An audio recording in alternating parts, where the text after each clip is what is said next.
আজকে আমি বানালাম ধোকার ডালনা। ধোকার ডালনা বানাতে লাগবে ছোলার ডাল আর মটর ডাল, যেটা আমি রাত্রে ভিজিয়ে রেখেছিলাম। সেটা সকালে কাঁচা লঙ্কা দিয়ে মিক্সচার মেশিনে বেটে নিলাম। বাটা ডালটার মধ্যে দিয়ে দিলাম জিরার গুঁড়া, লঙ্কার গুঁড়া, হলুদ গুঁড়া, ধনিয়ার গুঁড়া আর লবণ। আর তার মধ্যে অল্প গরম মশলা দিয়ে ভালো করে মিশিয়ে নিই। তারপর কড়াইতে তেল গরম করে এই মিশ্রণটা ভালো করে তেলের মধ্যে ভেজে নিলাম। ততক্ষণ ভাজতে থাকবো যতক্ষণ না জলটা শুকিয়ে একদম মিশ্রণটা শক্ত হয়ে যাবে।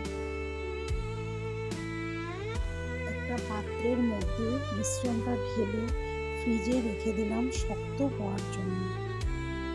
শক্ত হয়ে যাওয়ার পরে সুন্দর করে বরফির আকারে পিস পিস করে কেটে নিলাম। বরফির আকারে না হলেও পিসগুলোকে চৌকা করেও করা যাবে, যেমন ইচ্ছা তেমনভাবে পিস করা যাবে। তারপর তেলের মধ্যে এই পিসগুলোকে ভালো করে ভেজে নিলাম।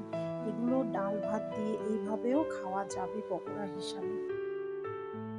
কড়াইয়ের মধ্যে তেল দিয়ে আলু ভেজে তার মধ্যে শুকনো লঙ্কা আর জিরা ফোড়ন দিয়ে দিই। তারপর দিয়ে দিলাম টমেটো, আদা, লঙ্কা বাটাটা ভালো করে কষিয়ে জিরার গুঁড়া, লঙ্কার গুঁড়া, ধনিয়ার গুঁড়া, হলুদ লবণ দিয়ে ভালো করে কষিয়ে নিলাম যতক্ষণ না তেল ছাড়ে।